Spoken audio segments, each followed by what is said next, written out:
اس طرح کی جو نظمیں ہیں بہت کم ملیں گی کہ پورے مجموعے میں. تو پہلی جو نظم ہے اس کا عنوان ہے بہی ملاحظہ. عجیب موسم تھا وہ، عجیب موسم تھا وہ بھی، جبکہ عبادتیں اور چشم تھی اور عقیدتیں اپنی ساری بینائی کھو چکی تھی. خود اپنے ہاتھوں سے ترشے پتھر کو دیوتا کہہ کے خیر و برکت کی نعمتیں لوگ مانگا کرتے تھے. مگر وہ ایک شخص جو بھی اپنے آپ پر بھی نہ منکشف تھا، عجیب الجھن میں مبتلا تھا. یہ وہ نہیں ہے، وہ کون ہوگا؟ یہ وہ نہیں ہے، وہ کون ہوگا؟ ٹکر بے نام چڑھا سو اپنے ان نارسا دکھوں کی سلیب اٹھائے، غموں کی نایاب شہریت کو تلاش کرتے وہ شہر آذر سے دور اپنے تمام لمحے ہیرا کے غاروں کے خواب آثار ثبوت کو سونپنے لگا.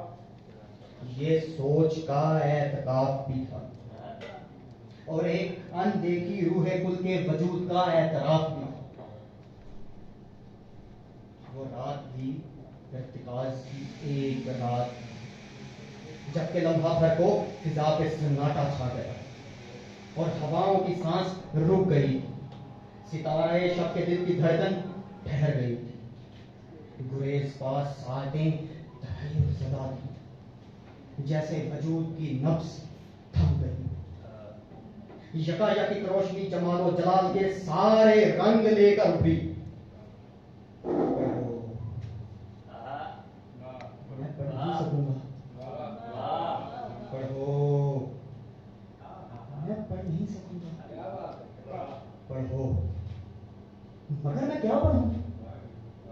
پڑھو اپنے عظیم پروردگار کا نام لے کر جو سب کو خلق کرتا ہے، جس نے انسان کو بنایا ہے منجمد خون سے.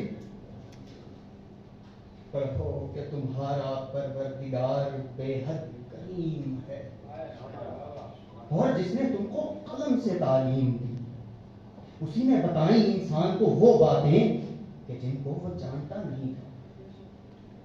فضائے بے نطق جیسے اقرا کا ورد کرنے لگی.